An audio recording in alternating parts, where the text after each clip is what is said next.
Hello, friends and brothers. Welcome to Masonic Improvement. I am Dennis Yates, your host, and this is the Inner Circle. At least a portion of the Inner Circle tonight. We have two of our members, uh, Jeff and Larry, and I appreciate y'all coming on with me. Now, last week I had given an assignment. Now, Larry, you weren't here. You were, you know, under the weather. I had given an assignment to the brothers to try to get their wives to ask questions, any questions that they might have to ask, and we'll talk about them on the show and see if we can't answer some questions for wives. Go ahead and Well, I'm unmute. divorced, so There you that go. wouldn't work for me. Well, then she Yeah. obviously does not want to know.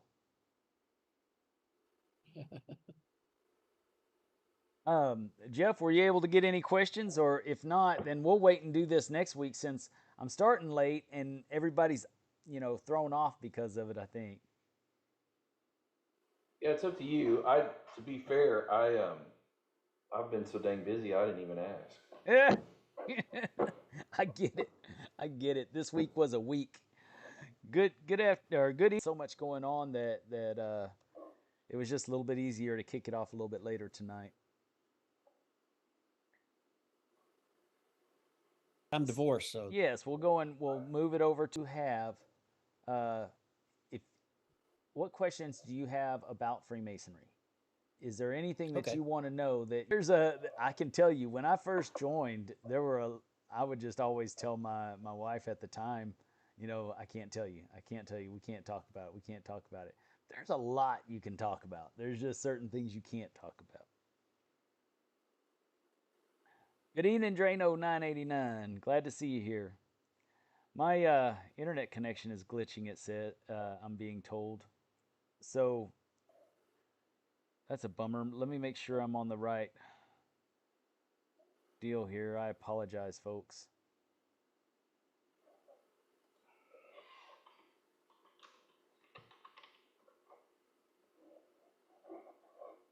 And I cannot minimize my other screen there or it won't go live for me.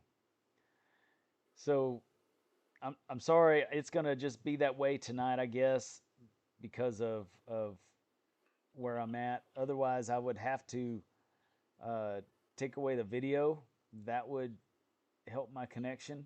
Would you guys rather me do that than be glitchy?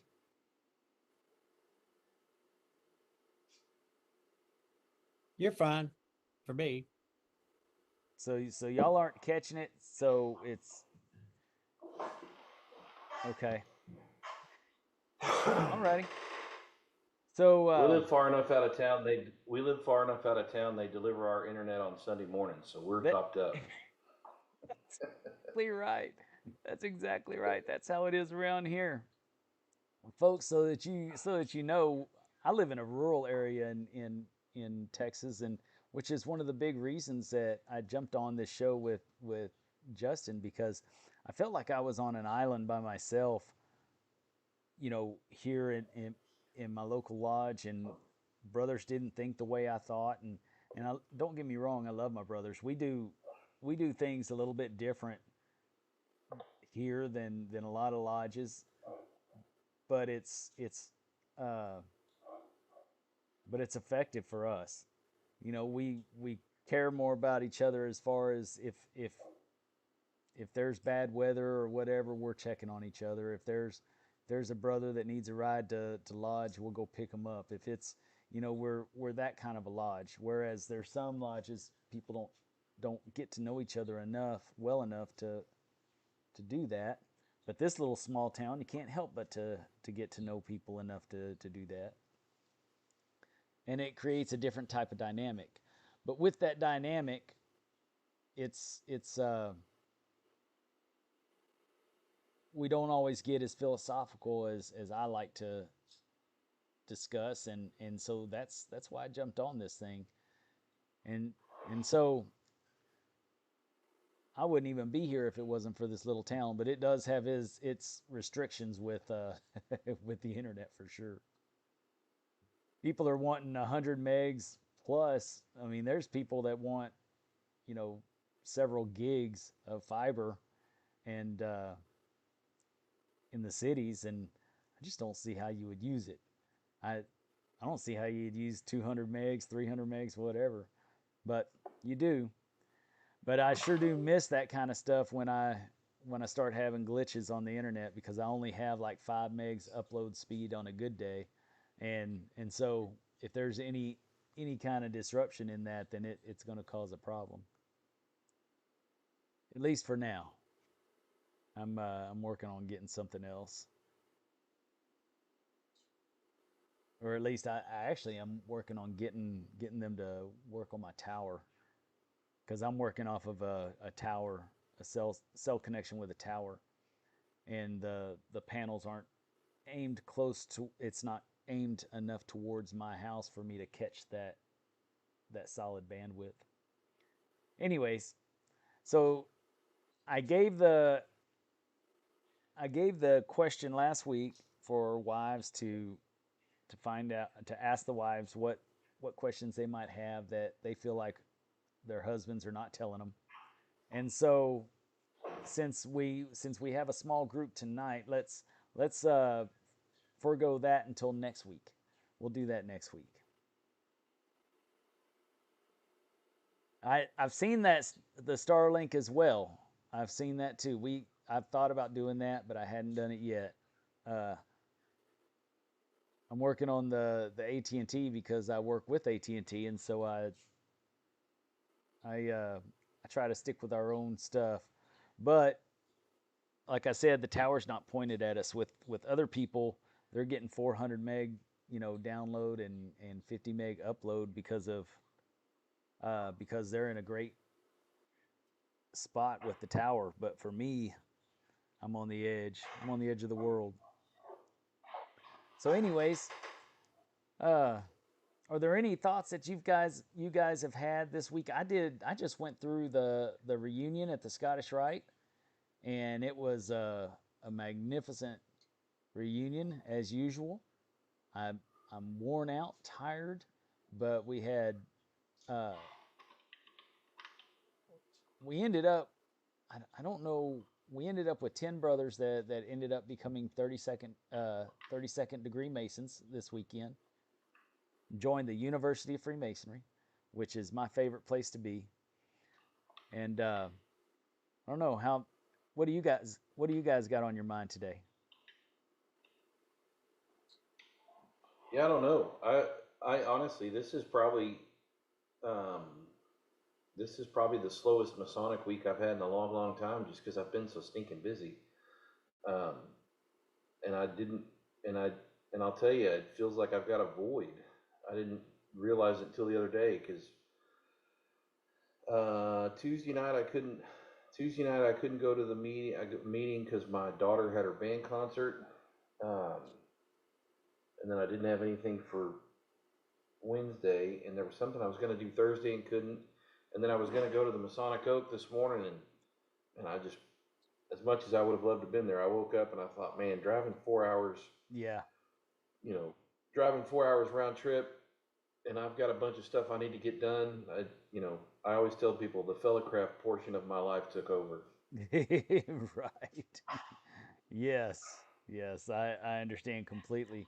And I thought about it also, and I could have made the oak today, the Masonic oak today, but I was really just so tired from doing the all the degree work on Friday and Saturday that I really just didn't want to make that trip. And you're right, it's 4 hours for me as well because I have to take all these weird back roads to get there. I can't. There's no straight shot for me. I have to zigzag to get there. Even though I I, mean, I and I do I love it. too. I do too. I mean, it's, I'm not. You're driving west to east, and I'm driving south, but there aren't real good. There's not a real good way to get there straight. Yeah. That's the thing about little southern towns, right? This rural area, there is no straight shot anywhere. It's all a zigzag. It's funny how it works. It's like playing what's that game, Blinko or Planko or something like that, where you drop the little. That's kind of how it is, and it adds a lot to the drive every time. I was looking Yeah, at the the. pictures. Go ahead. I was gonna say that the pictures all look real good. Look like they had a decent crowd. Um, Certainly guys there that I would have liked to have seen, but we'll just have to catch them next time. Oh, I know what. Wednesday night was the Rumsey was over in Belleville, and I had originally committed to go to that. Right. And unfortunately, I had an appointment come up that I had to go take care of. So, Oh man. um, and I've been lucky enough to make a couple of his official visits, and they're all different because he speaks about where he's at, right? So Yes, it's worth going to as many as you can because you're going to hear a little bit different message. I agree. I agree. And that's a lot of people don't realize that. They think that it's just the same old, like the DDGM message that goes out. Yeah, that goes to everybody. But when these grandmasters go out, or anyone else that's in the grand line, usually they're talking about different stuff every time. That's why I typically do different presentations to every lodge, because I feel like there's no blanket fix for Freemasonry. I mean, there's some lodges that are struggling in one place, some lodges that are struggling in another place, some districts or some areas that are struggling. And it's kind of like, I was talking to Larry earlier. He went to OLT 301 a couple weeks ago, or last weekend, and saw Kyle Walquist talk. And Kyle was talking about various things about the degrees and all that. And I was talking to him, and I said, Kyle's lodge is probably only second. I don't have the data in front of me. If Zach was on, he could tell us real quick. But Kyle, I believe, is only second to Arlington in how many Master Masons they raise. And they retain their Master Masons unlike other lodges. It's amazing. But they do Freemasonry a lot different, as far as when they get together, there's always education, and there's always the social aspect. Afterward, they're going to have a drink or whatever. In fact, they don't invite people to the lodge until the degree is performed the first time. That's the first time a person steps foot into the lodge, if they're going to become a member. They do a social night out once a month at different locations around the area, to get to know people outside a lodge before they bring them to the lodge, to make sure that they're a good fit. But anyways, so in a big city setting, it's you generally don't have the same type of close connection with many of the brethren in the lodge like you do in these little rural lodges. I mean, Jeff can attest to this as well. I guarantee you, over at LaGrange, you don't have many friendships like those friendships that you have in your lodge, do you? No, no. It's a lot like church. When you find a church family that you love, it's because usually you feel connected. And that's how these little rural lodges are. Is there's a lot more connection there than some of the bigger city. Although I can tell you, when I was up in Dallas, I did have that same connection with St. John's, with the brothers that were there, but only with it was only with a smaller number of brothers, because there were some brothers that would come in for certain events all the time. There was so much activity. There was stuff going on, but not but it didn't but the different activities didn't attract all the brothers. And I think that's why it's important that Jim does cater the message to the area or the districts, because to be a Vanguard Lodge, and it's something that we just did a video on it. I'm going to release it either late tonight or tomorrow. To be a Vanguard Lodge, there's so many aspects that you touch on to become a Vanguard Lodge.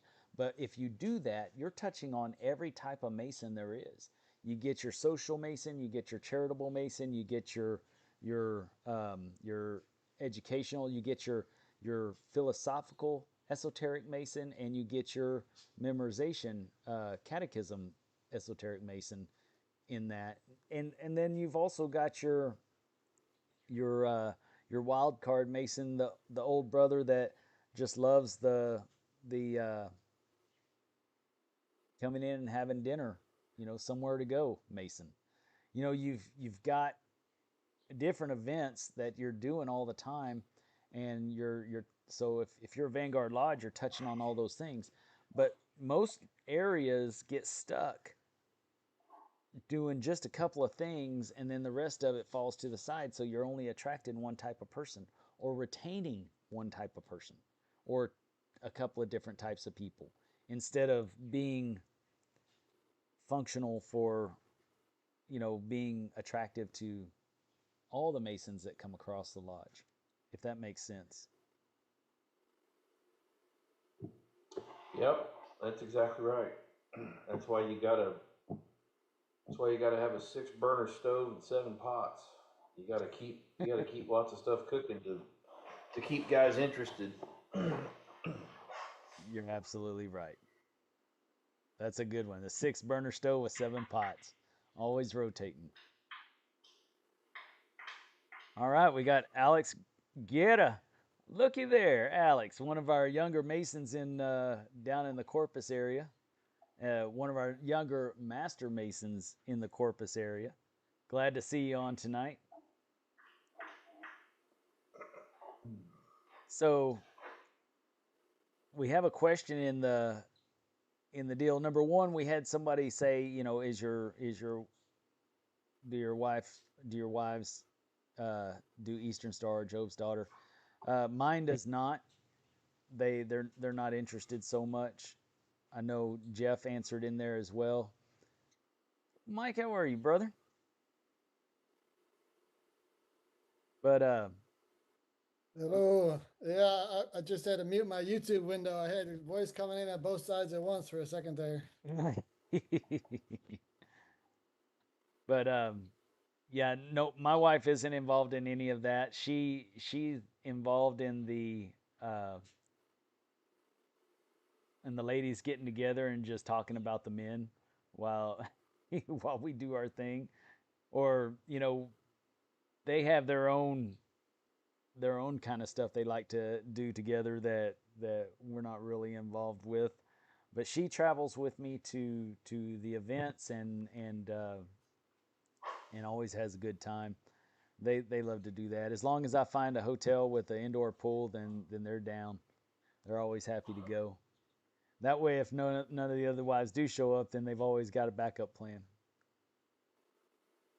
So another question was, how do you guys combat the public perception of Freemasonry with the internet conspiracy theories controlling the narrative? Oh, that's a tough one. Any of y'all want to jump on that one? Say it again. In the chat, Jackson Ransom asks, how do you guys combat the public perception of Freemasonry with the internet conspiracy theories controlling the narrative? Well, I could say we had a case where not too long ago a brother passed away at a church. I won't say the church, but he's got a young pastor, and he wanted to have a Masonic graveside thing, there at the church. Well, he wouldn't permit it. He said, no, no, no. So, I mean, he just would say why. Well, we know why. So there's a pastor with the same church in Crawford. And he's a Mason, and there's a couple of guys that knows him very well. So the three guys went and talked to him, and he just kind of talked to him. So what's the problem? Well, he says so he brings all these it's conspiracies and all those things like that. He says, what? Where'd you find? You got it in the internet? What? Do you believe everything you get from the internet? You should know. You're a smarter man than that. Well, he didn't have anything to say with that. Well, finally, we wound up with being that we did it, let it do it at the end thing. And the thing of it was, we would, that's the last thing that happens, and then there's a prayer, and then that's it.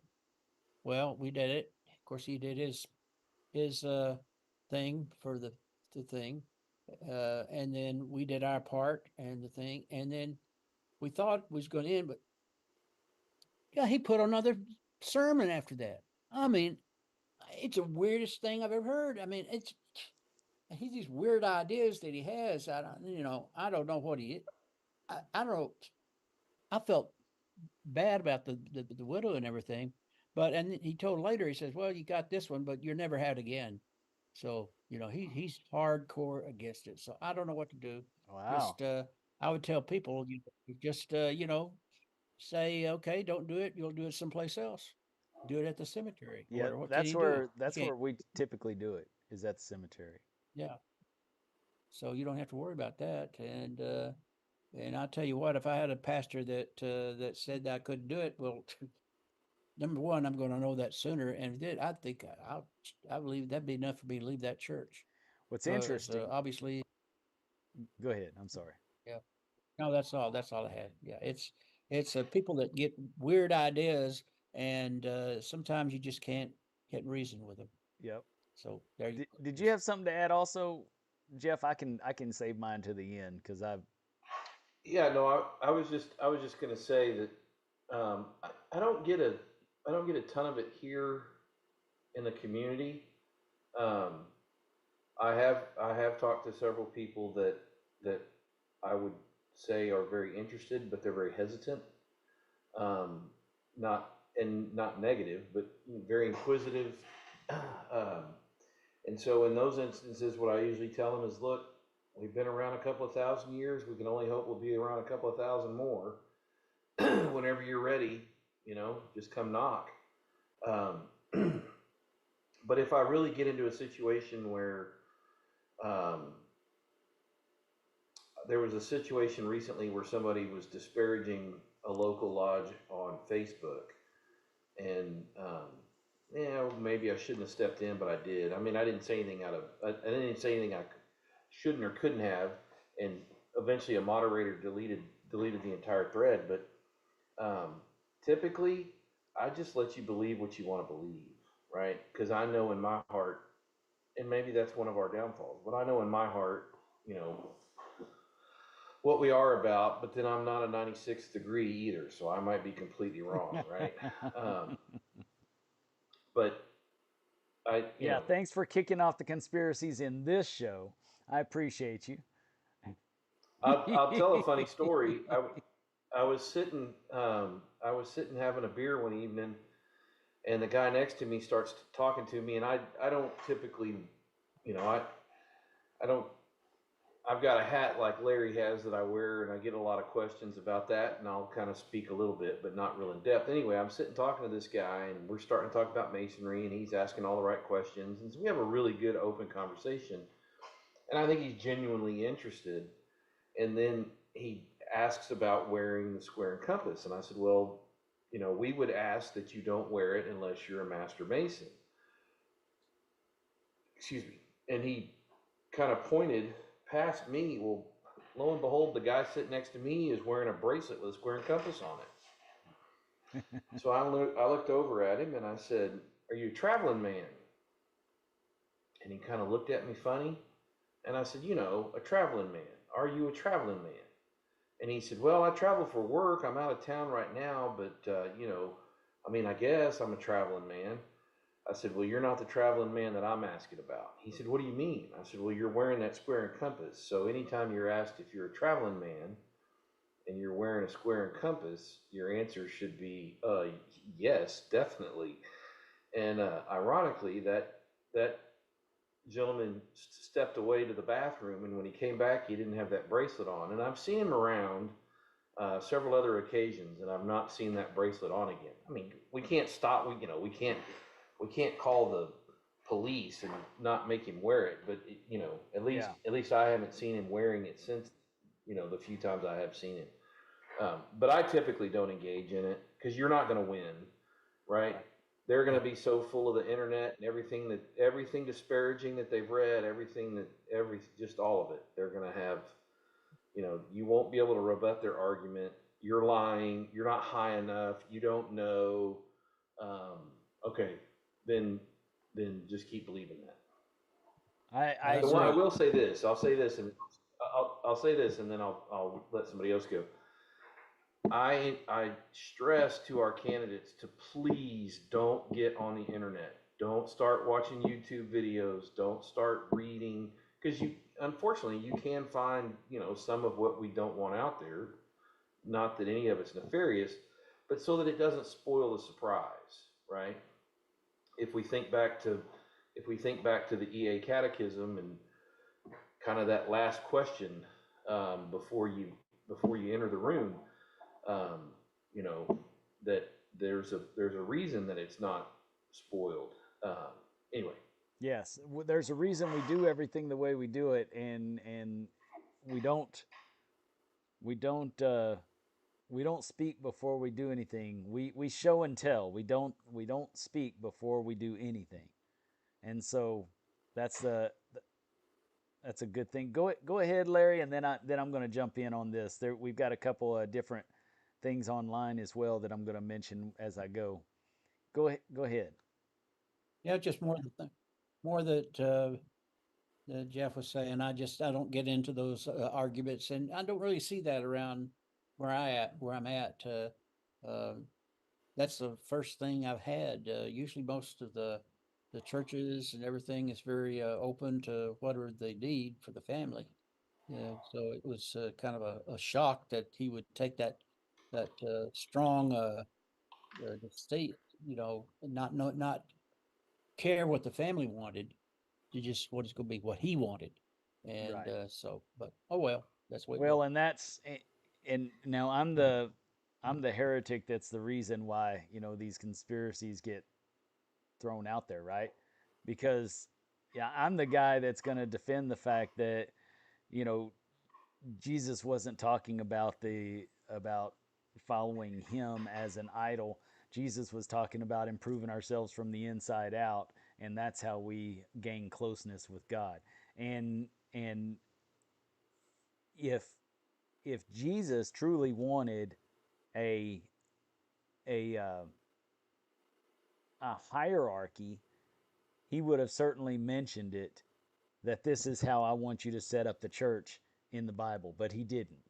So why would he create this hierarchy, or why would there be this hierarchy to get to Jesus, um, if Jesus didn't ask us to do that? All he asked us to do was to change the way that we think, so that it changes our so that it shapes our soul.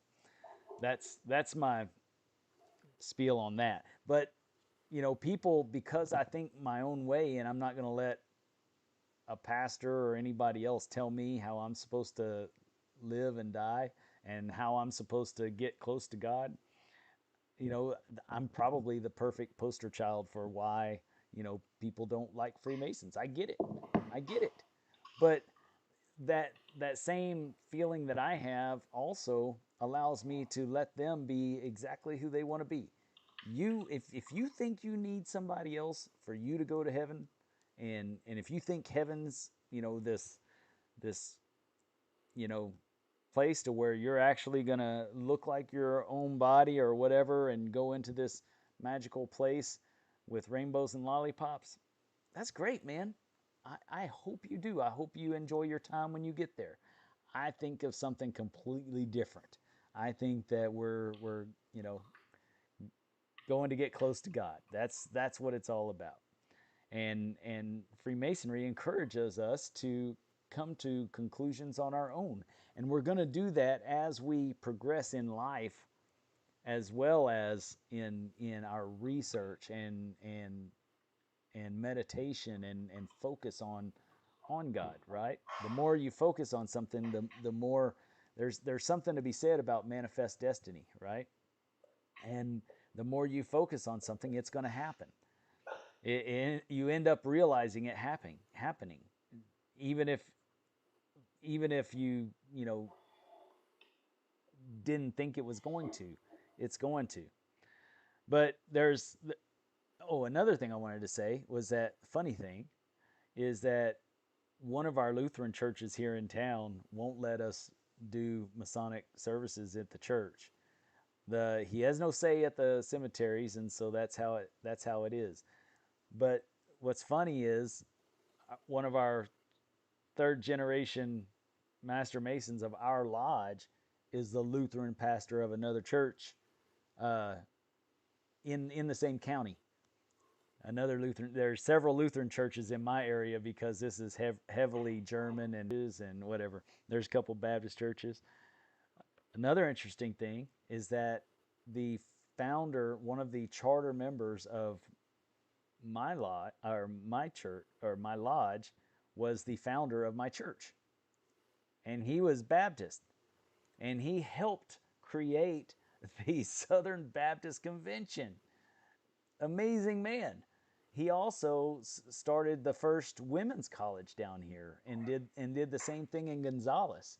He opened the first women's college in Gonzales. An amazing individual, amazing human being. So for people to think so strangely, um, it's really a shame that happens. However, I like what Jeff was saying earlier. Will go back to what we are told when we first become a Mason, and that is just don't entertain it. Don't have those conversations.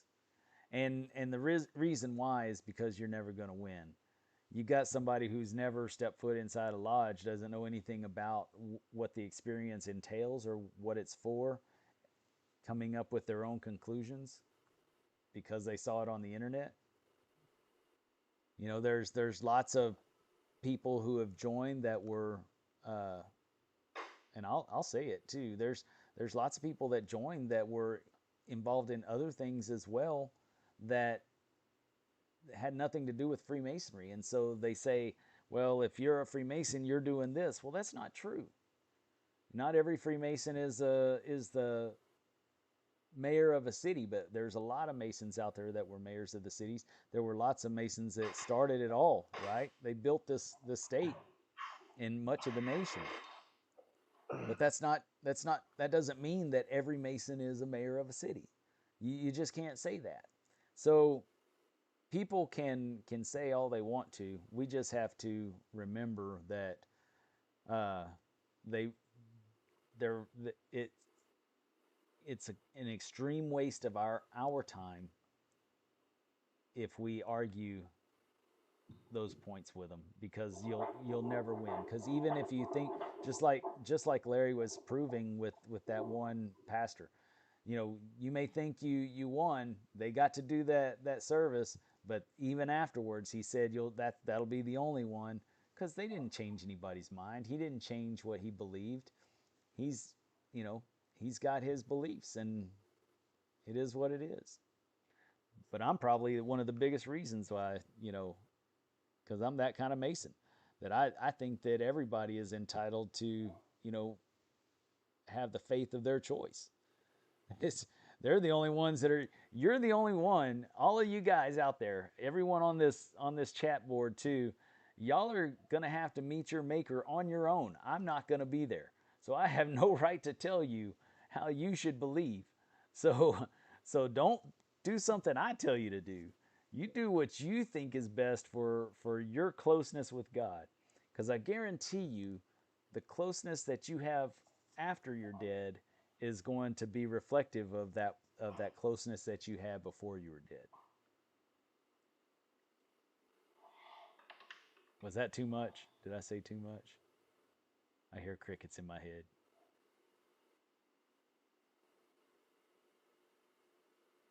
That's where they say don't tamper within. Was Untempered it mortar. Yeah. intempered mortar?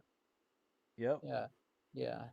And heard somebody that gave a practical example of that, and he was a construction thing. And no, actually, I saw it on a Discover channel where it's some building, one of those skyscrapers down in uh, New York City. They had problems um, with something laying out the steel or whatever, and they had to set that pour that concrete at a certain time.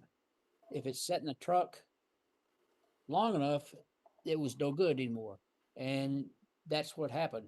They waited so long that they had to leave and go back. And of course, they had to pay for that concrete that didn't get through. But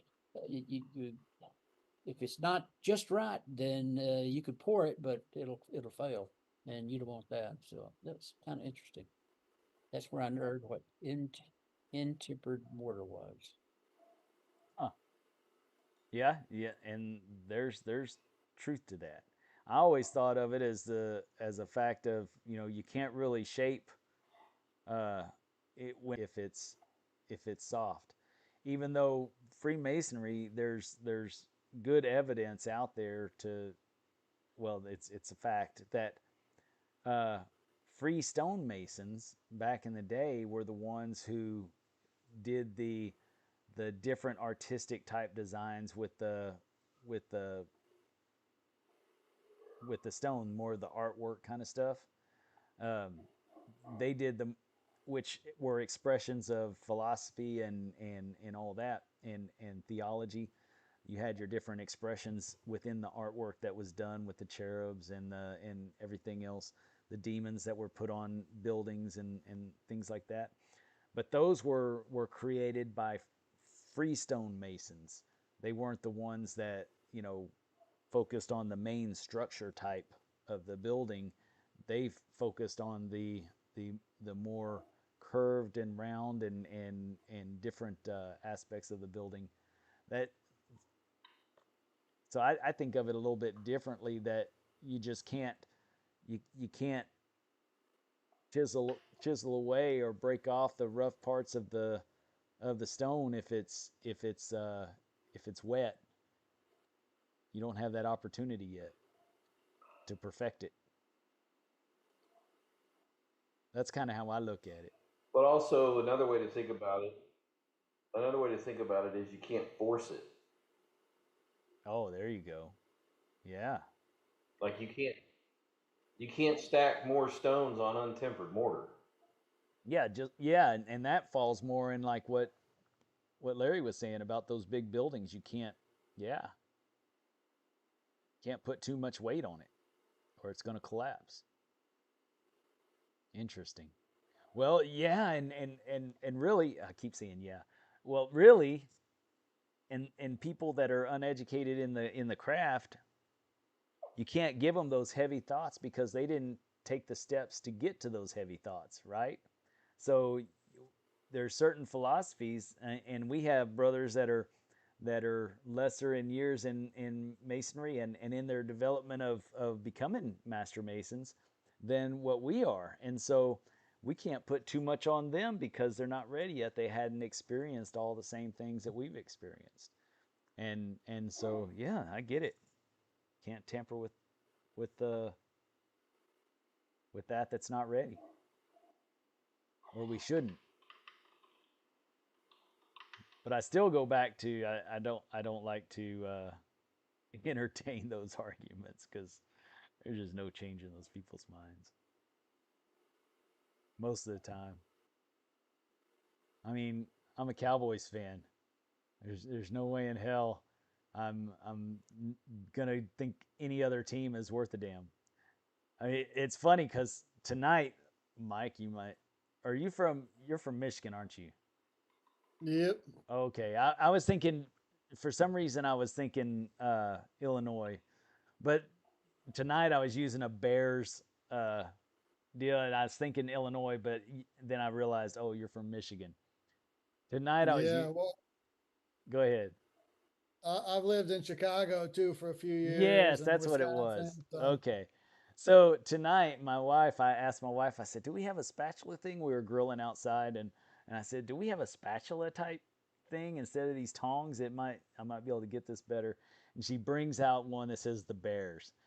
And I'm looking at it and I'm thinking, what do you want me to do with that? You just can't change my mind. Dallas can't make it to the Super Bowl, but you can't change my mind. They're the greatest team ever. Well, Those it's kind of like Baylor. I went to Baylor, and the biggest thing used to say is wait till next year.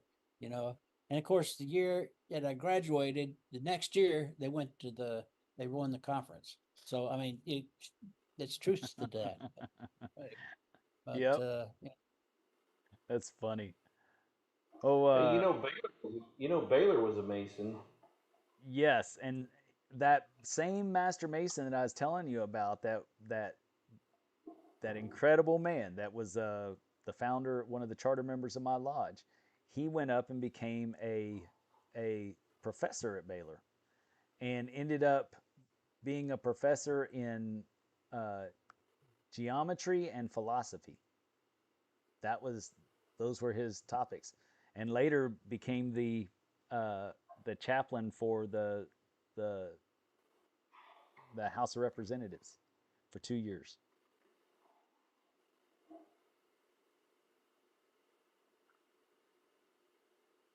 So one of the people in the chat, Alex, said, "Oh, I like that, Lee H." Which Lee H is taking a tour around North Carolina right now, and still comes in to see us while he's taking his tour. And I can tell you, I'm not very happy that you're running around sipping alcohol and telling us about it without having some to share with us. You're gonna have to mail me some. He said you can't build on a sand foundation. So yeah, and that ties right into what Jesus was preaching in the Bible was you just can't do it. The the thing that I was going to bring up next though was that Alex said my mentor and instructor made sure I waited the time with patience and understood what what it what it was I was about to undertake. And I know that he's telling the truth because I had many conversations with his mentor about that. So you're welcome, Alex, for not for me helping him stay strong in keeping you down. No, we talked several times on he we have talked many times on your I wouldn't say several, I would say many times on your ambitions, and saying, "Hold on, buddy, hold on. It'll be all right. You'll get there. Await the time with patience." But I didn't have much patience either when I was first starting off. I wanted to get into anything and everything when I first started out. Any other questions out there?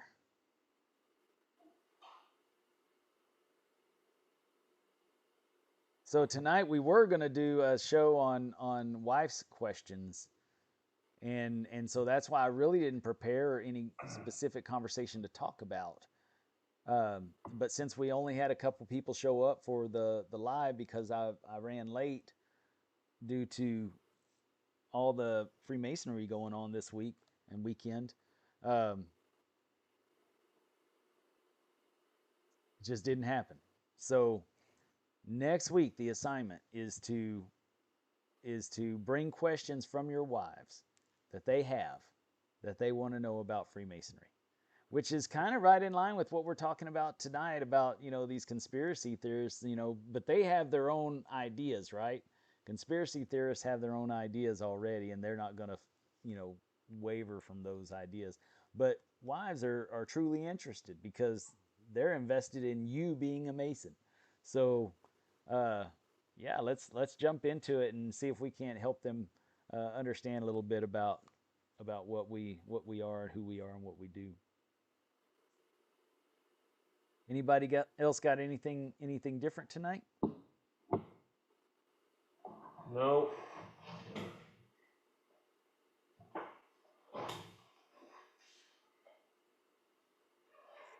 Able to meet brothers at my great grandfather's. That's awesome. So Hill Country, Lee has been able to meet people all around, or in North Carolina, where his great grandfather and grandfather's lodge were, and stuff like. That's awesome. I've done the same thing. I've my great grandfather came across the Red River with Sam Houston, and he founded or was one of the charter members of uh, Stanfield Lodge up in Denton County. That was the first lodge in Denton, and I've gone up there and visited with them and all that. I really need to become an endowed member of that lodge, but I just hadn't done it yet. But yeah, that's always awesome. Meeting the brethren from from your relative's lodge. My grandfather was a lodge in Dallas at Oak Cliff, and I went to that lodge and I saw their original little. Back then, they used these little uh, recipe cards. You know what I'm talking about? There's an actual name for them. I don't know what they're called, but they're Index. index cards. There you go. I'm getting old. I'm old enough to know what they are and too old to remember what they are.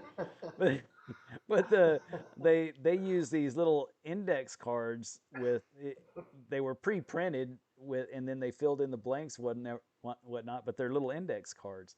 And I got to see that original little index card that they used for my grandfather at Oak Cliff Lodge up in Dallas. That was pretty cool.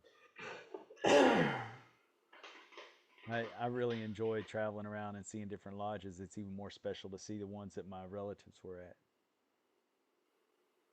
Well, I have would he be? He would be a twice or three time, probably what, twice, great uncle.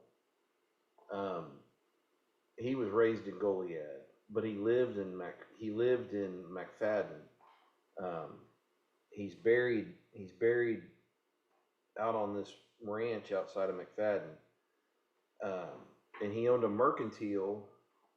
He was murdered by his daughter's boyfriend, and then that man was subsequently murdered, well, shot by my uncle's, I guess my cousin. Anyway, Oh man. but one of his business, he had the mercantile, but then he also hauled freight, right? But he hauled freight from Indianola back to McFadden, and I'm sure Goliad and Victoria, all in that area. Yeah. And there was a lodge in Indianola, but it kept getting wiped out by hurricanes. And I don't know if y'all know this, but the pillars at Blessing are the original pillars from Indianola. Wow. I didn't know that. Um, That's very cool. And well, and if I think and they're awesome. if it wasn't for Brother Steve Baylor, I wouldn't know that. But his wife restored those over some period of time. Yeah, they're beautiful. Yeah, no. And so I always enjoy sitting in lodge and blessing, even though I haven't done it in way longer than I want to admit. But to think that my second great uncle, my 2X great uncle, sat in lodge in Indianola with those pillars at some point in time, we'll never know. But you know what? I like to think that maybe he did. He probably did. He was a traveling man in more than one way. What's interesting is that way back when there was a Grand Master that was traveling through Goliad. We have a Grand Master living that's buried in one of our cemeteries, and he just happened to die as he was traveling through town. Back then, they didn't tote a body back to where they lived because it would decompose on the way and end up being just a pile of mush by the time they got to wherever they were going, especially in the Texas heat. And so he ended up getting buried right here in Goliad. They did the funeral services in our lodge and buried him over at Oak Hill Cemetery, right a block away from my house. that it just kind of happened back Yeah, then. we laid a Yes. footstone over there. You were there with us. Yeah. Yeah. We did that a couple years ago. That was a cool experience doing grand procession into that cemetery. I ended up going back a couple of days later, and my wife actually helped me. And I went back a couple of days later, and my wife and daughter helped me dig out the area, and put a little bit of rebar in there, and do put concrete in there to truly, you know, set that footstone in there well, so that it won't go anywhere and it won't, end up getting buried under the grass or what have you. But that was a pretty cool thing. Pretty cool thing that we did. I enjoyed that. A lot of brothers came. It was a nice event. And I appreciate all the brothers that always come down to Goliad, but there was a lot of extras that came down for that. I was laughing a little bit when you were talking about your great uncle getting shot, and I wasn't laughing at that. I was reading the I was reading the comments on the side here, and I just want to let you know that in case you saw me kind of give the laugh look. But Oh no, I didn't. okay, I know you just don't notice me enough. I get it, but but no, Lee was saying that he asked his wife if she had any questions, and she said no, and he did that in capital No, and she said she gets all the answers she needs from Fredericksburg, from the other ladies in Fredericksburg. And I got the same reply from my wife. She said, "No, I don't need to know anything. But you might because I asked her if she wanted to come on the show, and she said, "No, I don't need to come on the show. I don't need to know anything. I know exactly what you're doing all the time," which I feel good about. If she feels that confident in what I'm doing, then she knows I'm not getting into trouble and all that kind of good stuff. And she comes from a Catholic home. Now you talk about, so when we were talking earlier about conspiracies, you tried telling the secretary of the Catholic Church, the local Catholic Church, that her daughter's going to marry a Freemason, and that's a conversation. That was an interesting conversation. What was funny is that her dad, he liked me from the get go, but her mom did not like me from the get go. so so I leaned heavily on her dad's approval for getting married with her. But I had mentioned to her, you know, she had her questions, and I said, look, I'm part of I'm part of the York Rite, which is and I'm what's called a Knights Templar. I'm in the commandery of the York Rite, and there's the final stage is Knight Templar, and you have to you know you have to say that you're going to defend the honor of Jesus, and that's all there is to it. I mean, if you're not willing to make that statement, then you're not willing to be a Knights Templar.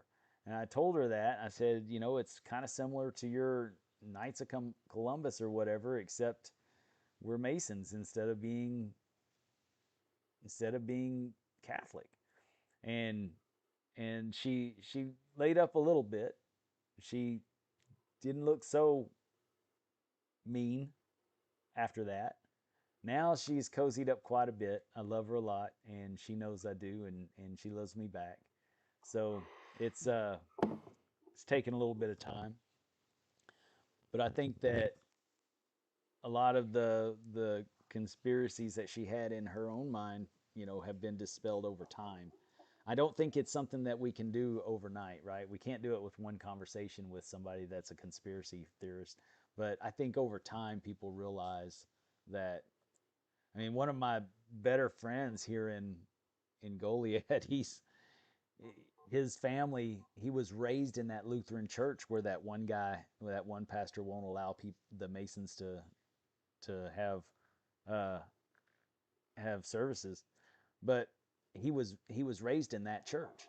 He's Baptist now, but he was raised thinking that. And he tells me regularly, he says, I don't know how you can be so nice and be a Mason. I just don't get it. And it's like, dude, what do you think is so crazy about what we do? You need to reprogram yourself. But he's not going to reprogram himself. He's just a good old boy. That's all it is. I like him. We have fun.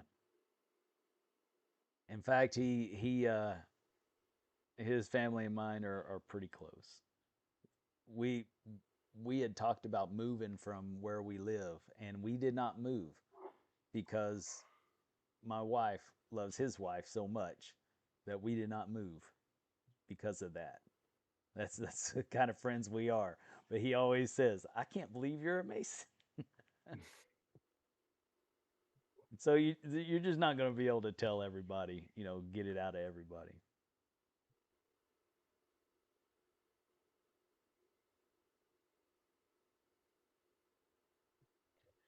Anybody Yeah, else out there? There you go. I got a pretty simple take really on, I'm still new and I'm not at the 97,000th degree, so maybe I'll learn something different, but it seems to me that it's just about really pretty simple trying to make the future not as crappy the Europe that Masonry grew out of, it just had plagues and wars all over the place. It was really like, if you think about 16, 1700s, it was just like slaughter all over. It was travesty one after another. You had the 30 Years War and Protestants and Catholics and just all kind of fighting and just plagues all over the place.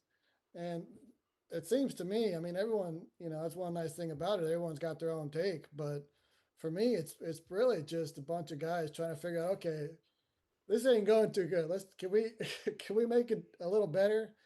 And for some guys, it's more they want their own life, on a personal basis. They really lean into that, and there's a lot of tools for that. And for other guys, they want it to be at the society. They think about even now, you got diabetes and you got divorce rates and all kind of stuff that's going haywire. And I think that's one thing that's nice is there's tools whichever direction somebody leans is more interesting to them. There's plenty of guys you can talk to that are interested in either side of that, but it just seems to me that it's really pretty simple. It's just about making the future better than what the better than what the past was, on an individual basis or on a society basis. And beyond that, I can't tell anybody what someone else's motivation is. That's how I say it. I say, well, I can only tell you that I know I'm a good guy. The guys I talk to, they seem like good guys. Maybe that, I'm not high enough, but I can tell you that I'm a good guy and I'm involved in it. Well, that's one of the reasons why that we say in the actual lodge rooms, we say don't talk about politics or religion, because those are the things that people get into fights over, you know, because we want to all stay pretty even kill. We don't want to worry about those things inside of the lodge. We want to, focus on the internal, and then we can ultimately affect the external, right? It's the societal level. That's a very real thing. Improving the community. When you think about people like Elias Ashmole, that's what they were doing, was trying to bring enlightenment to the higher society um, um, aristocrats, so that it did make a better outcome for society in itself, the community in itself. So the better enlightened you could, the more you could enlighten these individuals, it would affect the communities around them.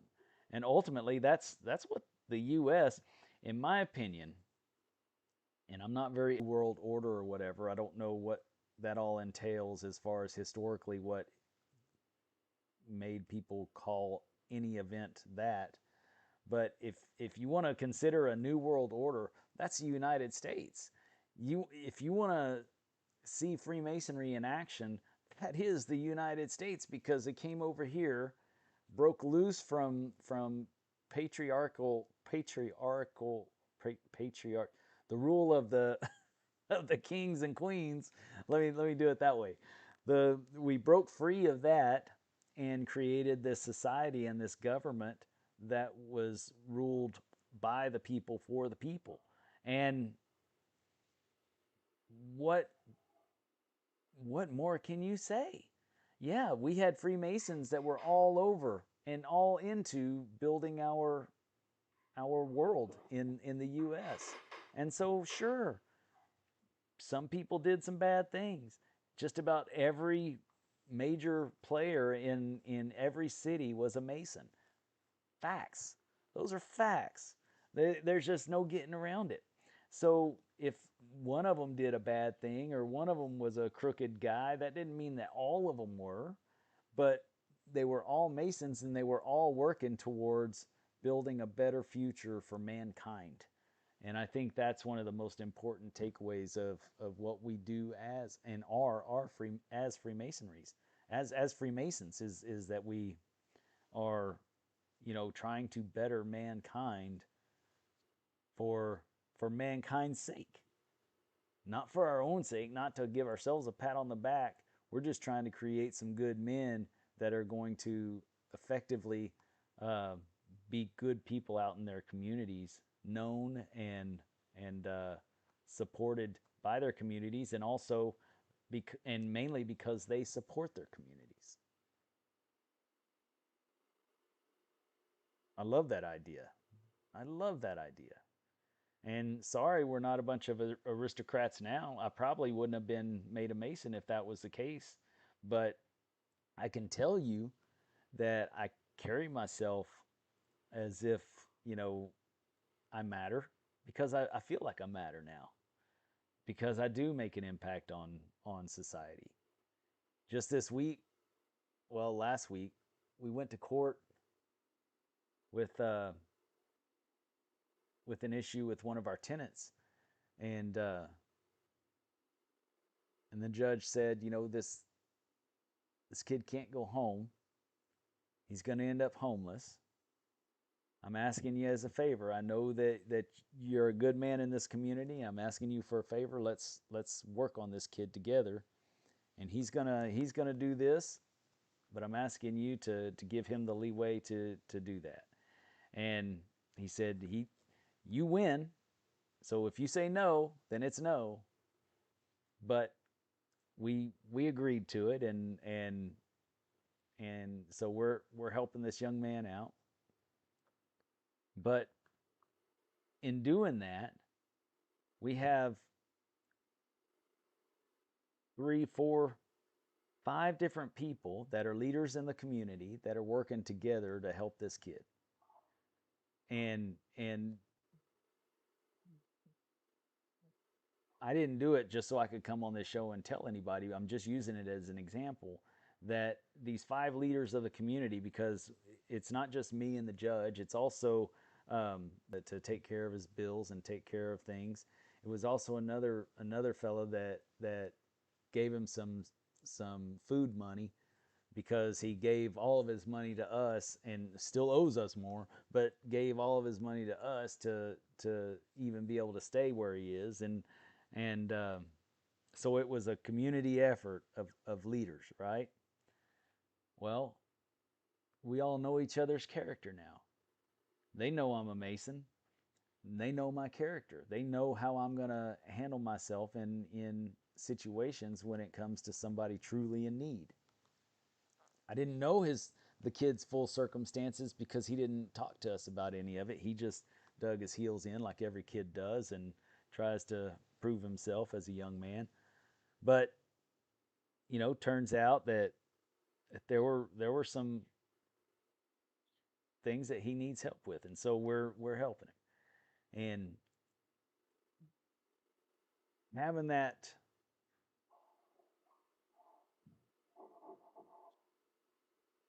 ability to affect community and them know you're a Mason is the best kind of advertisement we can do, in my opinion. So we don't need to worry about the people that are conspiracy nuts. We just keep doing what we're doing. because I think it's important work, just like Elias Ashmole did, way back when. I think we have just as much important work to do today in different ways, because we've got a new generation of kids that they're not growing up with church, they're not growing up with with households that are nurturing in every instance. I won't say that was this kid's situation, but there's a lot of kids out there that, they're being raised by the internet. Look at how many kids sit there on Xbox all day, every day. Every waking moment that they're not doing homework or whatever, they're on Xbox. And what are they doing? They're talking with other people that we don't know who they are. They could be talking to anybody online on Xbox. How is that developing them into good people by talking trash to each other while they shoot each other up? I mean, it's fun a little bit, and don't get me wrong, but really, how good is that for anybody, any society that allows that to happen with their kids? And a lot of this is we're seeing a lot of young men joining the fraternity now that grew up in that scenario. It wasn't necessarily a bad family or anything. They just let their kids, grow up on the internet to themselves as human beings, as men in today's society.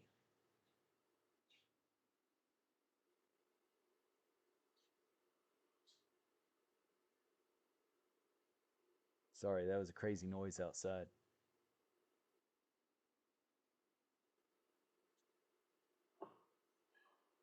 All right, I'm gonna go. Yes, sir. Well, give me your I've final got a thought couple of then. emails I need to wrap up before I Gi- head to bed. Give me your final thoughts then before you Um, before you leave. don't talk to anybody that doesn't want to listen to you. That's a good one. I never learned that. I never learned that one. See you guys. Take care, Jeff. Thanks for coming on. Well, I'm going to say bye, rather, Larry, and give me I'll your see you final next thoughts. week. Give me your final Take thoughts. care. Give me your final Uh, thoughts, that Larry. that's that was great to be here. It's any day above the ground is a good day. So I'll see you next week. All right, you take care, Larry. Thank you. And then there were two. And all of you brothers and friends and brothers that are online, they're still in the chat. What would you like to offer up, Mike? You got any other thoughts on this?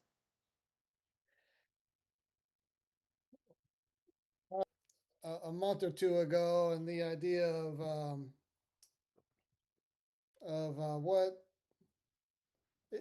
what can be can we give people more than we have been giving them in terms of um, I'm still new, but the concepts that we emphasize, at least in the first degree, and I'm just starting in the second degree, but all the concepts are really pretty commonplace things like justice and truth and honor and yeah, I guess there are a lot of resources and books out there for people who aren't involved if they actually wanted to find out more. But one thing I was thinking about today, I studied history, and one of the things that I was thinking about today was, if you think of Freemasonry as like a person, it just was like standing there watching the world go around over the last 400 years. One thing that, a lot's changed, obviously, but the amount of laws that have happened. You got international conventions all over the place, and Mm-hmm. mostly in Switzerland, but all kind of places. You get different Hague conventions, and Yeah, Geneva but let Convention, alone all the that. Yeah. entire American legal system. Yes. The entire especially the American legal system. Germany didn't even exist. I mean, it was just a bunch of little principalities and the Holy Roman Empire and Prussia, and then you got jurisprudence. You got all these court cases that Yep. then redefine what can happen and different. And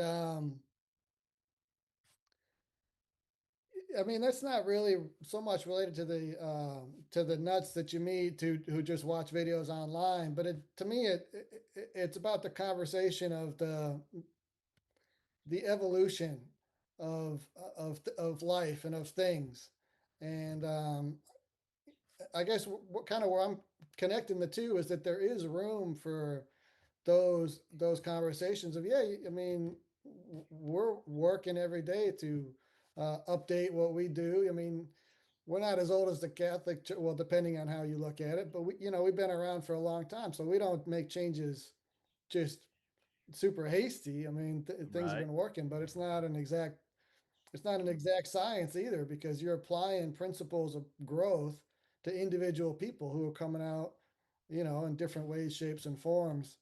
And um, so that idea that how much has changed, in particular with all these legal systems, from where the craft started and where it's at now, um, I think that stuff that context is important to inform conversations around the future It, of the organization and the institution. well, it is important that people know, where it all stems from, because it it's a fact that, and I just did research on this for our Grand Lodge. It's a fact that Masons helped develop the jurisprudence judicial system in system of laws in Texas.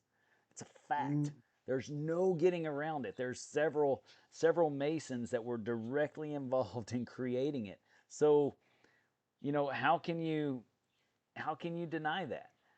That's mm, but that's probably why you get the conspiracy guys that are so worried about, who we are, and where what we believe in and all that kind of stuff. It's kind of like somebody here said, y'all believe the big man is there but doesn't do anything.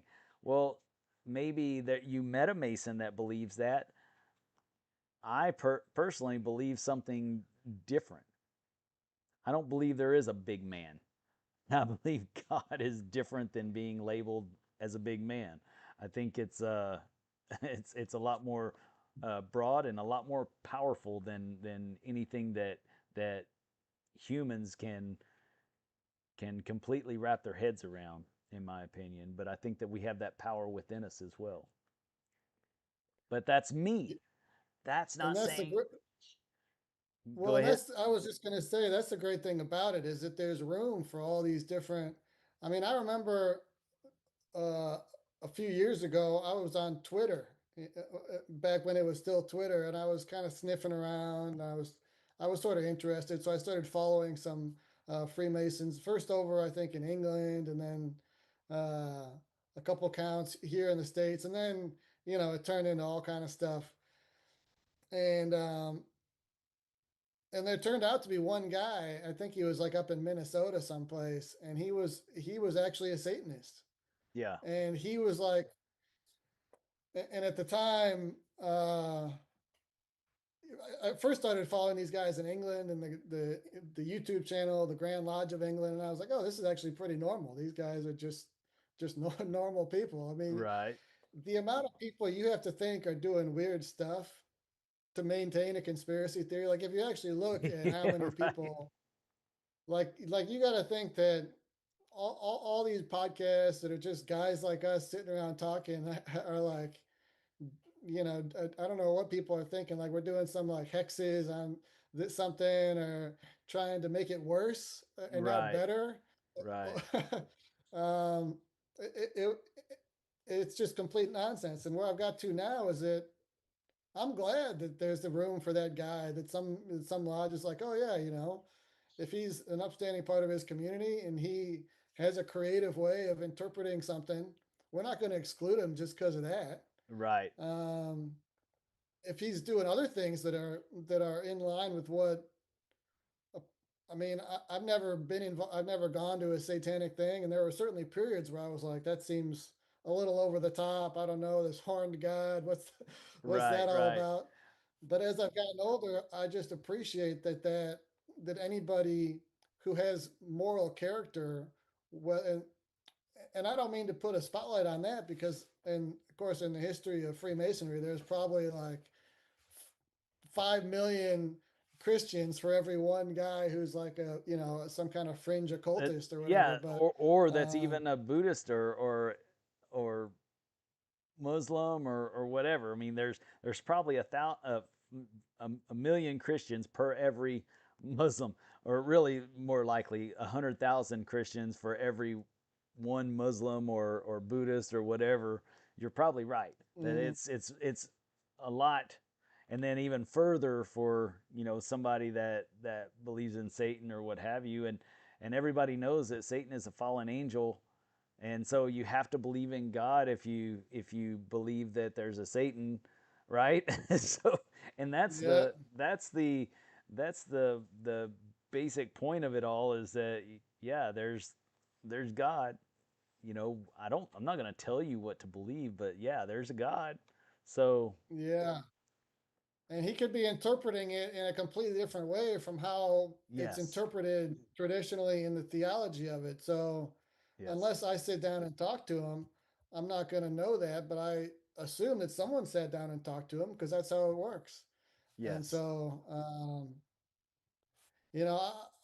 just to change the subject, I was thinking about something else today since it's just us sitting sure, here on YouTube. And I've studied philosophy from China. So they got this real ancient text called the Tao Te Ching, which is like yes, yes, a Taoist philosophy book. And Taoism has a whole tradition of alchemy and personal growth that gets yes, real deep. But one thing that's really stuck out at me from the Tao from this book, this philosophy, is that it talks about uncarved wood. right, Is like you want to be uncarved wood, and that way you can be applicable in any situation, and you're not going to be. And I've been just thinking about that kind of two sides of it, where it's like a pillar, and where I grew up, and my philosophy is like you want to be a pillar of the community. right, You want to be solid. You want to be someone that's reliable. And this idea that the uncarved wood also has value in and of itself. Um, I think that's something that uh, is always, I'm already looking forward to when I'm going to be mentoring guys, and just starting to see how other guys approach working with me as somebody who's new. And there's a fine line between overworking and allowing for that kind of uncarved wood aspect of a person, where it's yep. like just be just be a person, just that. And I think that's Well, part of it, moldable, that you never. moldable, and shapeable, I think, is the important message in that. See you later, Lee. That's what I was holding my hand up for. He said he was fixing Lee. Um, yeah, I mean, you're more valuable when you're not rigid and stuck in your own beliefs, right? So if you don't believe in something too much to where you can't apply your wisdom to something else, you Mm, know, if you're too focused on this one belief, you can't shift and understand other beliefs, and you can't have that conversation if you're too rigid in one, or too dogmatic, I should say, because that's really the word that you want to use when it comes to and faith and practices, because people get very dogmatic in what they believe, that in politics as well.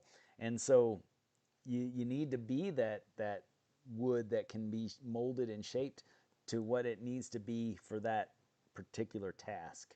And then once it's done, then yeah, you've got you've gained that experience of being able to be used in that way, but you're still able to be molded and shaped further to fit another, to fit the builder's use in another way. Yeah, other roles and purposes. And the other thing that I've thought a lot about is just the adult education aspect of it, because it's like our university system, you're so young, you don't know nothing about how the world works, and you're learning all this stuff. And I've really appreciated the education that you get. It's such a different way of learning about the meaning of anything, because it's more around stories. It's not around just like history. All these different Yes. specific classes you take. It's also kind of compartmentalized. Whereas this, it just feels like the messages hit home the way you go through things, and you memorize things, and that process makes you keep going back and looking at it. And every time you go through it, you're like, oh wow, I can think about that in a different way. Yes. Um, Well, and it's it's that's it's a great exactly, opportunity. yes. And that's exactly why I read all the different religions like I do, and all the different faiths like I do, and even just straight up philosophies, because the more the more I read in all these different things, the more commonalities I find. And that's exactly what Albert Pike was talking about in Morals and Dogma, is this. He Albert Pike, towards his end years, believed in a universal faith, and that's basically what he meant, is that all religions are basically talking about the same thing. And I think as unshaped wood, Hmm. we can be more applied to those different ones, those different things, and be able to, um, if you if you're if you're trying to associate with a person's feelings, then you empathize with them. So if you're more empathetic to their religion, um, you can be more empathetic to their religion if you leave yourself shapeable and movable, um, and just retain that knowledge. But it turns into wisdom once you can apply it to other religions. I think that's awesome that you're seeing the value in those different faiths, and how they're connecting. That's awesome. I've read quite a few things in Taoism, and now I haven't just straight up um, read the Tao Te Ching. I've wanted to, and I've got a copy, but I haven't fully read it. I've researched it for different things, but yeah, there's great stuff there. There's good Well, and stuff that's there. another great thing about Freemasonry, is that everybody's got a different interests and read different stuff. And yeah, I mean, I have certain things that I gravitate towards. I'm always looking for like who I think are like the heavy hitters. I want to go straight to the source.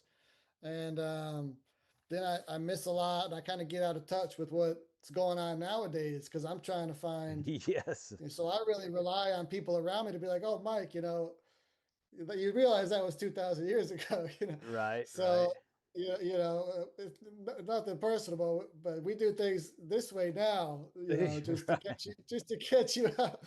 So Right. Right. so I like that. Another thing that I've been really loving so far is just the guys that I've met have that mindset where you can talk about whatever business they're in. They're going to have that approach of thinking about the architecture and the craftsmanship of that. Yes. And so on that level, you can talk to anybody, whether they might be a building manager, they might be HR guy, that they might be working in sales, or trying to figure out how to get more finances coming in so that the company can grow. But they're still thinking about that sales job in terms of how is that contributing to the overall company. Right. Right. And and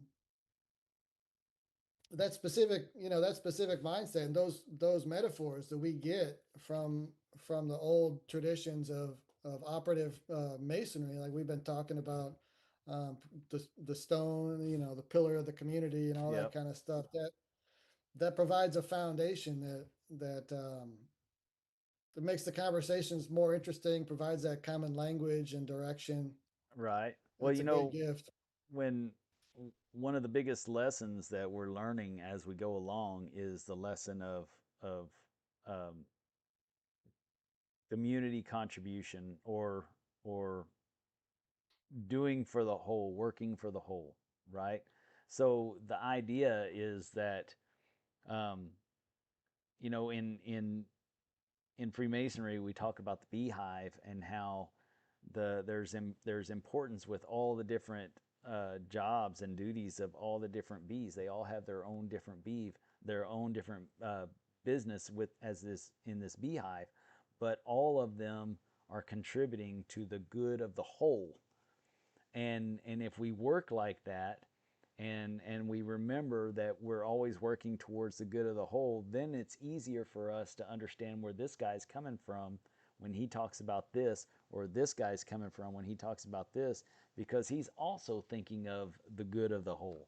As Mm, Masons, we all know that, we may have different ideas on God, or on politics, or on whatever, but we know that we're all working towards the good of the whole. So even if we disagree on something, it's easier for me to appreciate what you're saying about that in disagreement, and learn from that, be able to learn from that, instead of just throwing it away because I'm shapeable, like that piece of wood.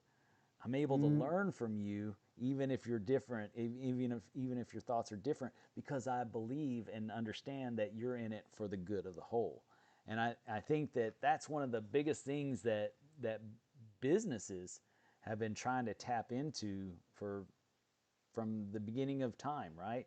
When you can get all your employees on the same channel, believing in the good of the whole. It seems like propaganda sometimes, the way that they push things down the pipe, right? It's like, mm. will you stop advertising to me? I work here. But it, but what they're doing is trying to get everybody on the same page and see the value of what you're doing. That your job matters. Your portion of this job, however big, however small, it matters to the business as a whole. Same thing with Freemasonry, and Mm, especially so with the Masons, because we believe in this thing called rhetoric, to where we can discuss and contemplate these different theologies and philosophies, and become better individuals because we can have those conversations. Whereas some people, two people on the in the middle of the street, with two different viewpoints, they may never talk to each other because they're not willing to. It's almost yep. like it's almost like political. I've got close friends that are on the opposite side of the aisle as me when it comes to politics. But golly, if I am if I haven't been close to changing my mind on certain things because of those friends, because they're good people. I know they are. And I know that what Mm, they believe comes from a good place, and they're educated people. So I know they've studied it. I know that they put the time in. They're not just blurting off what one of the news stations has said. And so, it makes it tough sometimes to hold on to my beliefs. But I get to believe whatever I want to believe. I don't have to believe what mm, mm, mm. anybody else believes. I get to do it because I'm accountable to me and my family. And I'm accountable to you as being open minded and caring. And I'm going to pick you up if you fall down. But as far as, Mm. you know, having to believe what you believe, I don't have to, but I'm certainly going to listen to you because I think that you have something to offer. Mm. Yeah, yeah, it's been pretty eye-opening, the conversations that can emerge. I was going to ask you, maybe to wrap up, what you thought about that other guy, I believe it was Jeff, who was saying that he tells people not to watch anything Yes. on YouTube. I got a couple. If they didn't, they You wouldn't have guys, seen our show. you guys down in Texas. There's the Masonic Roundtable. I think those guys are mostly out in Virginia and DC. I think they got maybe one guy from Chicago. Yep. There's the Working Tools podcast. I don't know if you ever watched that one out Yep. in Seattle. I don't watch it And regularly, but I've seen it. Yes. Um, it's a pretty similar format. And then the Grand Lodge has also one where there's two or three guys usually having conversations, and that was a part, certainly was a part of my introduction. Maybe that's not the kind of podcast he was talking about, yeah, but I was I think interested he was what you thought just about. yeah, I think he meant, and I agree with him, that don't just go out there blindly searching on the internet for answers as far as um, what's going to happen in different degrees and what this means and what that means. If you Oh, want to learn about what something means, talk to one of your brothers and have that conversation, because as EAs we get really excited about being one, and then we start doing research, and it can go both ways on you. So you can be really excited and see some of this stuff and think, oh my God, what did I just get into? And it's mm, all wrong, right? Mm, And mm, so you know without really being in it long enough to really be able to form your own opinions, it's hard to. We don't recommend relying on the internet. Now, when you are talking about different Masonic podcasts that are definitely verifiable Masonic podcasts mm, like ours, and I mean, yeah. we've seen many people go from Mister to Mason on our show that started off talking to us as Misters and ended up Master Masons because you know they got useful information. We've had people Mm, come back to Freemasonry after watching our show because they realize that, no, not everybody thinks the way that their home lodge thinks. So, maybe there is something to it that they weren't in the wrong place at the wrong time. They just happen to have a lodge so they travel to other lodges and really caught back up. Um, mm.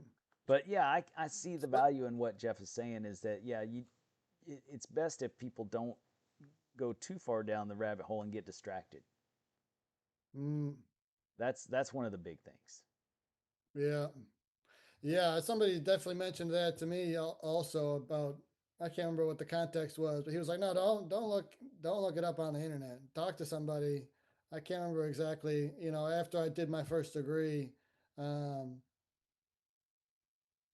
and that's just been easier. I mean, I think part of it is to start talking to people and just like, yeah, that's a big part of what it's about, and get to use that telephone and getting to hopping in your car and getting to see, if you like talking to guys and going around and learning the stuff that people have been thinking for a couple hundred years. This works to make somebody smarter and better. Yes. Do if it doesn't work for everybody. Some guys do 2 degrees and don't come back or whatever, but maybe, he was Right. like, find out if it works for you, and roll with that. And so I've pretty much, I mean, I still watch the same couple of podcasts, that I've been watching, but certainly haven't been like looking stuff up. It's been reassuring. I mean, all the values that are incorporated in the degrees are just solid, They are. and They are. And they're universal in nature with dang near every major faith practice out there. yeah, I mean, if you think about it, you can break down the lessons that you're learning to specific lessons that are taught within all these different, faiths. That's why we don't, tell people they have to be any one religion. That just believe in God, and then you're going to get there because you're going to see those those commonalities that just reassure you that you're in the right place.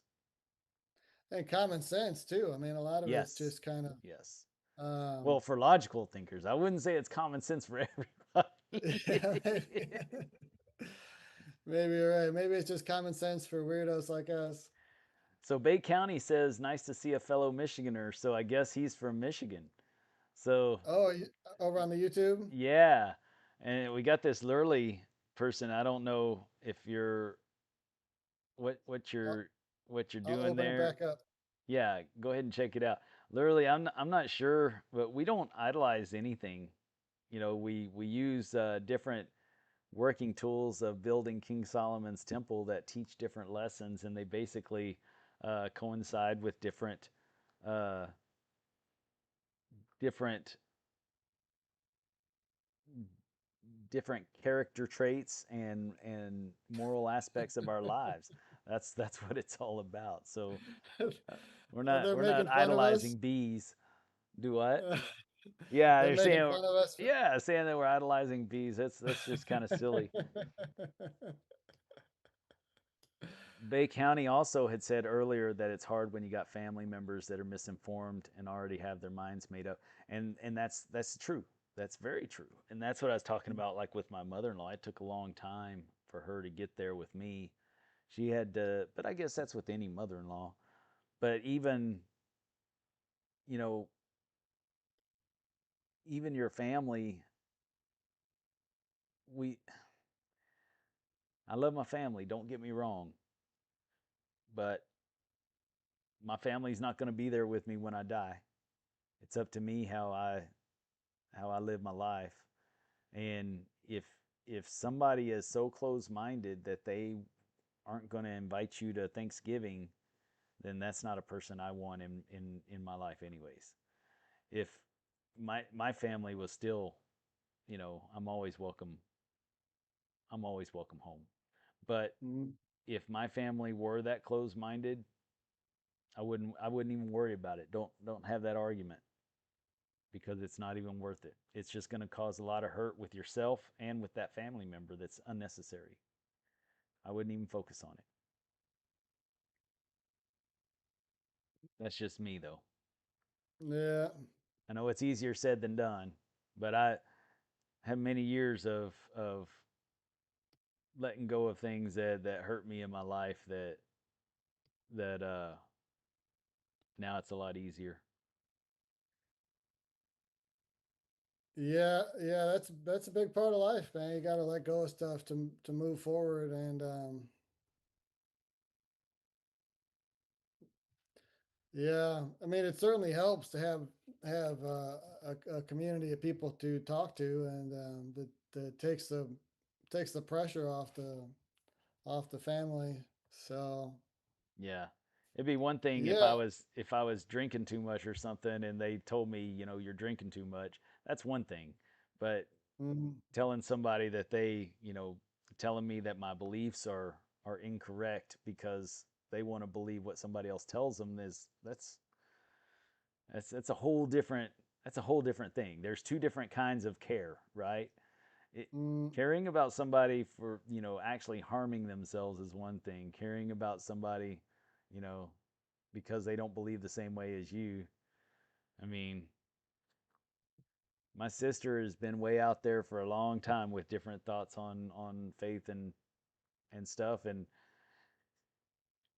when I was younger, I didn't have a relationship with her because of that, and I regret that because mm, I was too dogmatic in my Christian beliefs.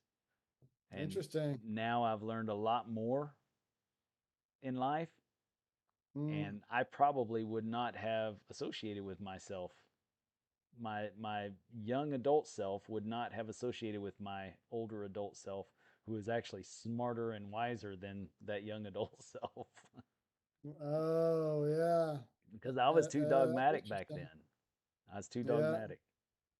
yeah, yeah. I remember I used to get really worked up about Republicans 20 years ago, and then Right. it's like 15 years later, I'm getting worked up about Democrats, and it's You're like, well, right.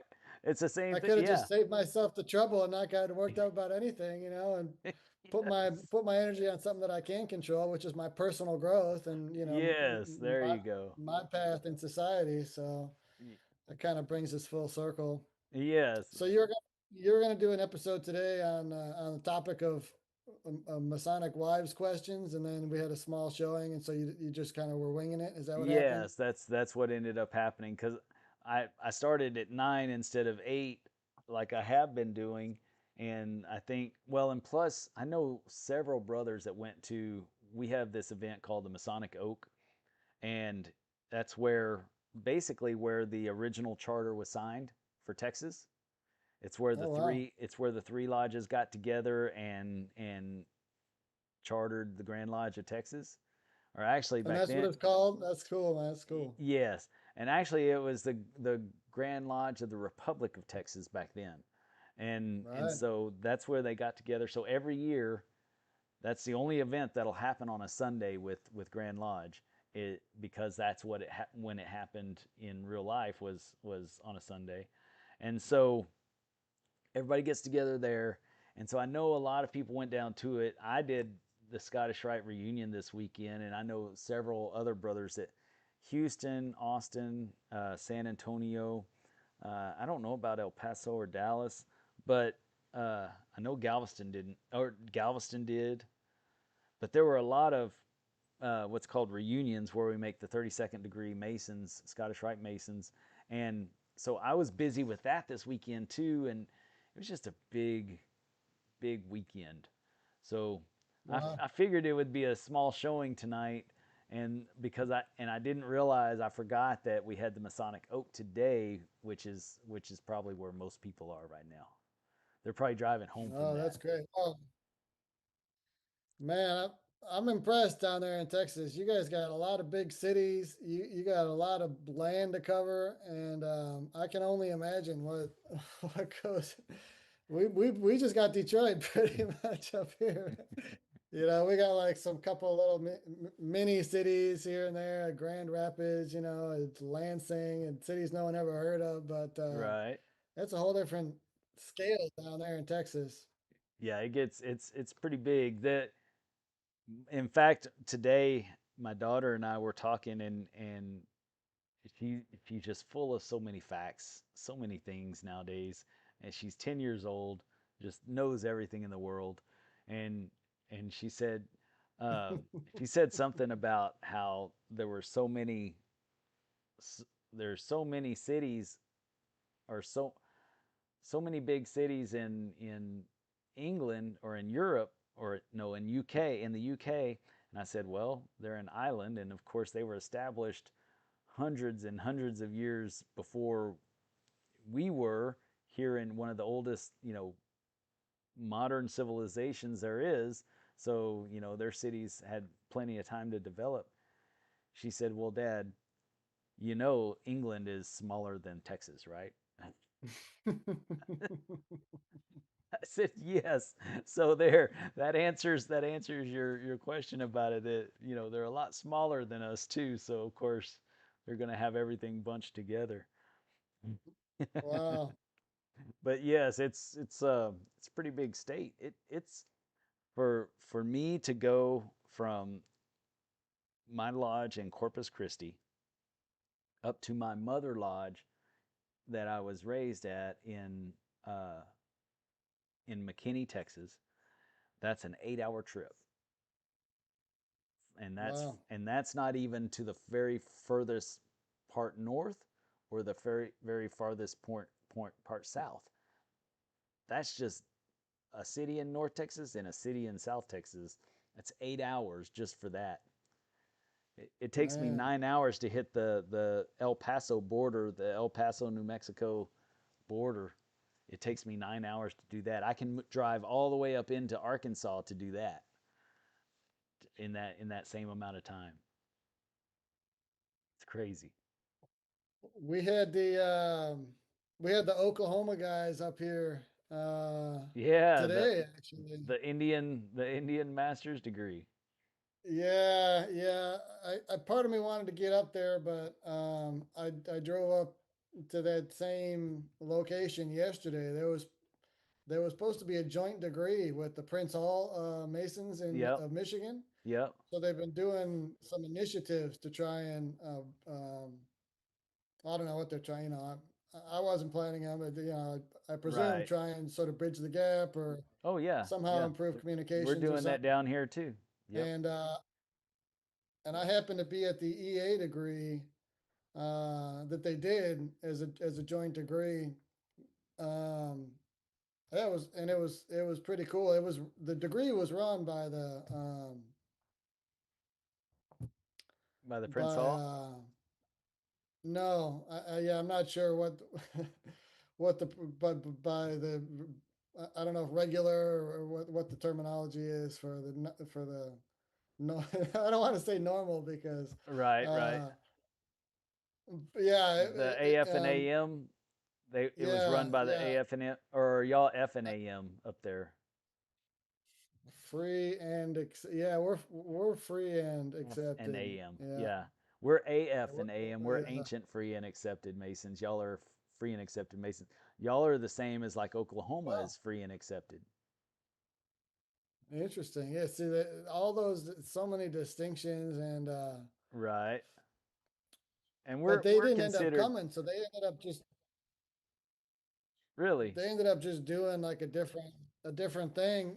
But it was cool because it was all the guys from Grand Lodge, and there I was just like a just like a nobody, nice. Nice. and yeah, they were like, "Did somebody bring you up here from your lodge?" And I was like, I was like, Well, "Well, I figured they would have told me I couldn't go if I couldn't go, and nobody told me I couldn't go, so here I right. Well, I'm gonna tell you that's the best way to really enjoy your Freemasonry is just do your thing, just like that. You know, I did that, and yeah, I traveled all over, and I all of the Grand Masters for the past, gosh, past 7 years. No, longer than that. 2016. Damn, 10 years. All of the Grand Masters for the past 10 years, I met traveling on the road, and so I'm actually friends with them. It's not that you know, it's not that I don't know them and that I'm just, excited that they're a Grand Master with, but I've met them along the way, and it's because of that travel. So I'd say keep on doing what you're doing because, that's what makes it fun. Is that when you see people or hear about people or meet them on Facebook and talk to them, and then you travel and you get to meet them in person. That's just even that much better. I've done some yeah. At the and he was like, "Oh yeah, I mean, I'm the deputy, and he's deputy like, grandmaster. Yep. 2 days from now or whatever, we got our Grand Lodge actually this Nice. week, yeah, Nice. and it was just, you just it's those conversations and people you meet over just coffee before and after sometimes is Yep. almost more interesting than what goes. I Well, mean, of when course, the education happens. That's sort of the third right, once you become a master mason, then you need to the remind third me. side of it. But And when you become a master mason, then you need to remind me of when your Grand Lodge is, and I'll come up there and go to Grand Lodge with you. oh, that'd be great. Yeah, Yeah, yeah. It's right because now, so it's I middle of love May. going to different Grand Annual Communications, and I've met a lot of great brothers doing that, and so yeah, I'd Wow. love to do that. If you could do that, that would be awesome, man. Yeah, I'm definitely hoping to come down to Texas next. I mean, I've been threatening to come down there for years, even before I was Mason. But it should be October, September, October. I should Nice, have my Master Mason degree. So very um, cool. Well, then yeah, then you might want to wait until January because in January we have our Grand Annual Communication, and yeah, and I remember. I'm I've I've been good friends with the incoming Grandmaster for several years now, many years. I'd say, let's see, gosh, that's yeah, I've been for 8 years now, and so it's going to be a great year to go to our Grand Annual Communication, and this next year will be our fourth year in a row for the Masonic Improvement uh, dinner. Oh yeah, you guys got the dinner at the Yes, steakhouse or whatever. yes, we have. and we have anywhere from 50 to 100 Masons show up for that, Oh and wow! this is all, yeah, and that's a Congratulations. we're talking about $100+ dinner, and but it's we're all there together, all your I'd like to say shakers and movers of Texas get together and have this dinner, and we have a great intellectual conversation, and we have a speaker and have a great discussion on Freemasonry in general, and you get to meet a lot of great individuals. So Oh, yeah, if you come down from Michigan, I will buy your dinner. Your dinner's on me. When you come down, you just let me know, and dinner's on me, and you can hang out with me for the week. that's in In the third, south of right near San Antonio, right? that's in Waco. In Waco. It's in the That's not, heart of Texas. so that's not too far from San Antonio, but not too close either, like an hour away or It's something. it's about no, it's about 3 hours from San Antonio. Oh wow. It's well, it might be 2 hours to San Antonio, but the problem is you have to go through Austin to get to San Antonio from Waco, and Oh, so it's closer to Austin. oh yeah, it's only about an hour and a half from Austin, and Oh, okay. it's a hard drive going through Austin. But if you're flying in, the best ticket is to Austin because that's where the capital is. So cheapest airfares go into Austin all day long. Oh, really? Yeah. And So it, man, yeah. So then I just rent a car for the week, and yeah, that'd be cool. That'd be yeah, cool. I come would on love it. up. I would love it. Yeah, I'm that's gonna start. it's always a great time. I'm gonna start saving my pennies already. All right. And if you The can't earlier I get my ticket, then the cheaper it'll be. right, but if you can't make it this year, next year will be good too. I guarantee you. Either way, it'll be good. But next Yeah. year, though, I will probably have to have somebody. Uh, I'll of course I'll still host it, but I'll probably have somebody else sit in for me as the physical host of the dinner, because usually there's a grandmaster's ball that same night, and Oh. that'll this coming year it'll be when my grandmaster is installed, right? Well, the Mm. following year will be his year, and that'll be when his grandmaster's ball is. So I'll need to be there for his grandmaster's ball. But I'll still have my Oh. dinner. I'll just have somebody else, one of the inner circle members stand in my place, as the physical host, or have all my inner circle members, be in my place as the physical host. But I'll make sure Wow. and get all the payments and arrangements done ahead of time for everybody. Wow, man. Yeah, that's a lot of work. I'm pretty impressed that you've been able to you've been able to pull that together. I mean, that's a big deal, getting that big of a dinner going and getting those guys and getting the menus organized and all that stuff. Yeah, the I'm place like, that you guys, I thought you were just some guy in a t-shirt, selling ball caps or something. no, no, that's actually just a hobby. Doing the stuff that I do, all this stuff is just a hobby. But I appreciate it. yeah, it's a pretty good event, and the owner of the business, originally when I first met her, she was the hostess of the steakhouse of Diamondbacks, and Diamondbacks is the premier steakhouse of Waco, and in Texas, if you're a premier steakhouse, you're something, because we're this is a ranch country here, so Diamondbacks is the premier. I met her when she was a hostess, and so now she's the owner, and she's just ready for me to take that event every year. I get the biggest place in the restaurant, and it's really not even the biggest room. It's really an entire side of the building that used to be another business, and they bought it and turned it into a big formal dining area. So Wow. I get half of the restaurant just for us, and she sets up this bar inside of there just for us, and sets up everything just for us, name tags, everything. It's Oh it's man, it's a cool deal. She that's takes good care official. of us. Yeah, yeah. That's great. Yeah, I mean, yeah, I'm gonna work pretty hard to try and make it down there. I don't know if I'll make it for the whole week, but I'm gonna definitely try and come down for a couple, 2, 3 nights, and Oh for the yeah. So banquet. so our Grand Lodge is Thursday through Saturday. It starts Thursday with all the pomp and circumstance. So they do all Mm. the Grand Line entrances and all that kind of stuff, and they introduce all the dignitaries from the other bodies and things like that.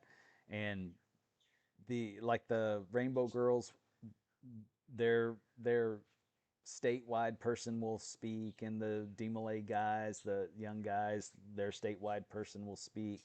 Like brother Messer, the brother that was on just a minute ago, his son is the state. I think it's called chancellor. He's the state chancellor this year, Oh and wow. so this year will be his year to speak at the at Grand Lodge when we have our next grand annual communication. But but yeah, it's you get to see all the different things that go um, on Thursday, and then and Thursday night is the night that I have my dinner, and then Friday we do all of our resolutions and all that kind of stuff, and we go over to the there's a there's a place called the uh, it's out dang it it's it's an outdoor bar and grill is what it is, and one of our one of my favorite brothers, Eric Huggins, he's he's the lead singer for a band that plays every year there, and and the bar is actually owned by another brother there local in Waco, and it's a big deal. You want to meet any Mason that has come to Texas, and they're going to be there that night. And so there's a Wow. band, big stage in the background, and you got 300-400 Masons all hovering around. You know, it's cold, so they're hovering around, and there's fire pits all over the place, and everybody's hanging out, smoking cigars and drinking whiskey. It's backyard bar and grill, Bay County. He reminded me. That's sad that he lives. You know, you live in Michigan, and you had to remind me the backyard bar and grill. That's what it's called. But yeah, we do that on Friday, and then Saturday is the installation, and then there's going to be a lot of people installed as you know, all the different officers will be installed on Saturday. We have our elections Saturday morning, and then installations follow right after that. Okay, so I could fly down Thursday morning and just leave on Sunday probably, or Yes, that's Wednesday. yeah. What I usually do, I come in on Wednesday myself, but that's just me. I You come come in early. on Wednesday. Yeah, Yeah. but um, Yeah, I probably, yeah, but I mean, most I like people to come be in Thursday and then leave on Saturday night. But yeah, if you came Saturday in on on Thursday or Wednesday. Wednesday or Yeah, Thursday and left on yeah, Sunday, yeah, it's yeah. I like to be relaxed about it. I think, the setting up and the taking down, it's just, to me, that's all. yeah, I've I always been agree. that type of person. I like to see the how the gears work. I'm Yes, not just somebody who's showing up for the free drinks and heading home. I'm like, here, can I help out with some dishes? Can I carry some chairs? right, right. Uh, um, so yeah, that's great, man. I'm glad I got a chance to. It's funny. It's just like just you and me Right. sitting here. Well, I tell you what, I'm going to close up this live. I want to talk to you a little bit more about this off the air, um, Sounds good. things to expect. But brothers, friends, brothers, thank you for coming on. Um, I appreciate y'all. I appreciate all the questions and all the replies online. And you know, this has been another great weekend. And if it wasn't for you guys, then I wouldn't be here for sure. For all the people out there that are friends of the show, I appreciate you. Like and subscribe. for those of you who really like the content and really find value, then I encourage you to join. And the way to become an Inner Circle member is to click that join button and contribute to the show. And then you too can be on here and visit even when nobody else is on with me and Mike. When it's just us, then you too can come in and be part of the conversation. Even though I do try to keep people in the conversation that are chatting in. I appreciate that. I appreciate the chats. But otherwise, all you out there in the internet world that are looking up conspiracies, I'm your poster child. I'm your man. I'll do it. I'll give you reasons.